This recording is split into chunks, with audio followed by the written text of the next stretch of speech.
everyone, welcome back to my channel. I am Anshika Verma and in this video we are discussing the fourth question of my end semester examination paper on data science. So let's first see the question. Question says what is the k nearest neighbor KNN algorithm and how does it work in the context of classifying points based on the distance? And how does the choice of the parameter k affect the model's performance?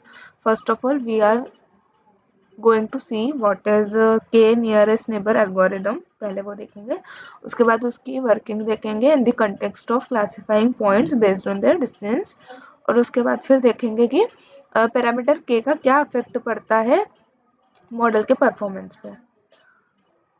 So first of all, k nearest neighbor की algorithm.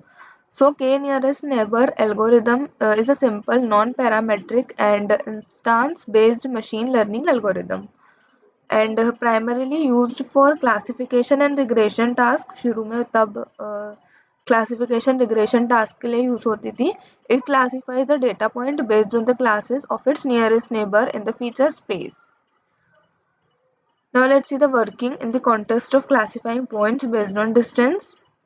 So the algorithm are, सबसे पहले तो data representation in which each point is represented in an n-dimensional feature space, then distance calculation when a new unlabeled point is to be classified. The algorithm calculates the distance between these points and all points in the training dataset using a distance matrix, जैसे कि Euclidean distance, महत्तम distance, मिन्क्वास्की distance और कुछ भी और भी जो भी प्रॉब्लम होगी उस पर डिपेंड करेगा.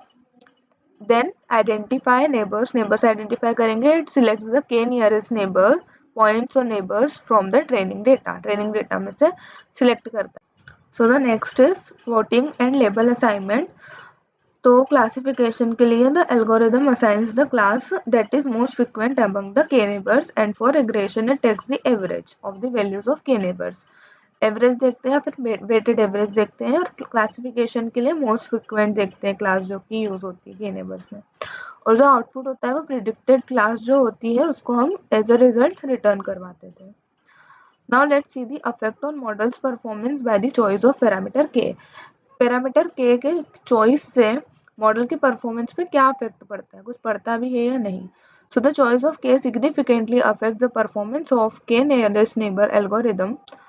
सबसे पहले तो अगर k इक्वल टू 1 है तो the model become highly sensitive to noise in the data. Noise से बहुत सेंसिटिव हो जाएगा, as it only consider the single nearest neighbour and it leads to the low bias but high variance, meaning it may vary overfit the training data. overfit आ सकती है इसमें.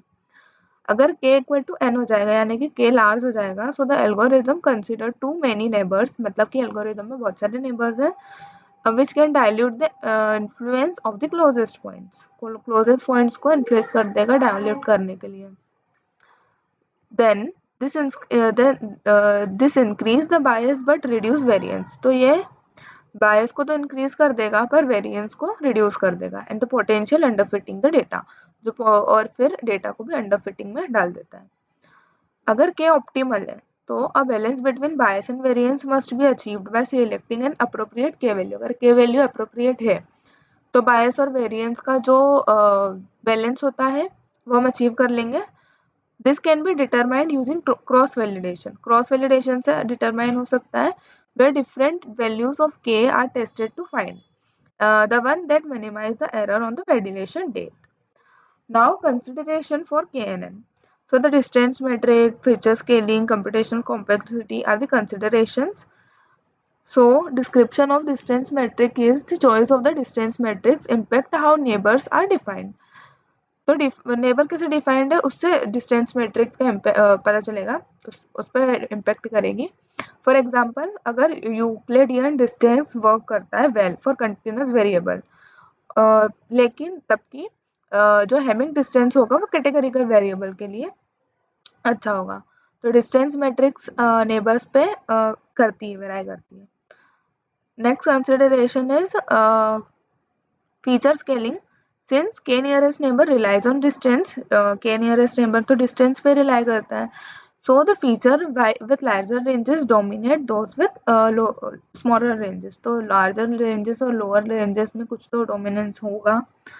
And standardization और normalization is often necessary. वो भी standardization या फिर normalization भी necessary होता है.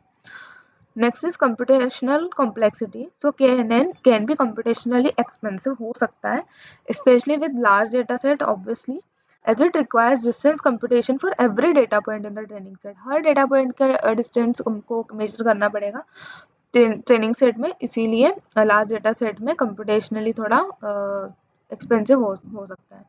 तो एडवांटेजेस डिसएडवांटेजेस भी देखते हैं. So advantages are it is simple to understand and implement and no assumption about data distribution को अजम्पशन नहीं बनाना पड़ता है and flexible to both classification and regression problem. ठीक है, दोनों के लिए ये फ्लेक्सिबल है.